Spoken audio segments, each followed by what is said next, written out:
മനോഹരമായ മരുഭൂമികളെയും മഹലുകളെയും പറ്റി മാത്രം കേട്ടുകേൾവിയുള്ള രാജസ്ഥാനിലെ കുറച്ച് മലകൾ കാണാൻ പോകാം.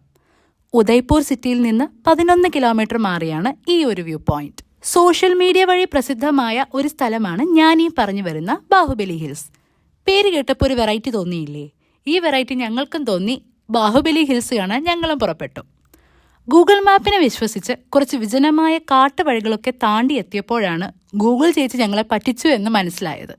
പിന്നെ അവിടുത്തെ കുട്ടികളോടൊക്കെ ചോദിച്ച് വഴി മനസ്സിലാക്കി അവർക്ക് സ്നാക്സും ഒക്കെ വാങ്ങിക്കൊടുത്ത് വീണ്ടും ബാഹുബലിയെ തേടി ഞങ്ങൾ ഇറങ്ങി. അവസാനം ചെന്നെത്തിയതോ ഒരു കായലിന്റെ അരികിൽ. അവിടുന്ന് 10 രൂപ ടിക്കറ്റും എടുത്ത് ഈ കാണുന്ന മല മുഴുവൻ നടന്നു കയറണം. ചെറിയൊരു ട്രക്കിങ്ങിനൊക്കെ ശേഷം ദേ കാണുന്നു ബാഹുബലി. ബെഡിക്കായലിന് ചുറ്റപ്പെട്ട് കിടക്കുന്ന ഈ ആരാവലി മലകൾക്ക് ബാഹുബലിയെക്കാളും നന്നായിട്ട് തമന്നയുടെ അവന്തിക എന്ന പേരാണ് ചേർച്ച എന്ന് പോലും എനിക്ക് തോന്നിപ്പോയി.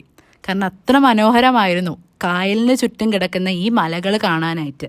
പക്ഷികൾക്കും മൃഗങ്ങൾക്കുമൊപ്പം നല്ല ഒരു ചൂട് രാജസ്ഥാനി ചായയും നല്ല സൂര്യാസ്തമയവും എന്നും ഇവിടെ ഉണ്ടാകും.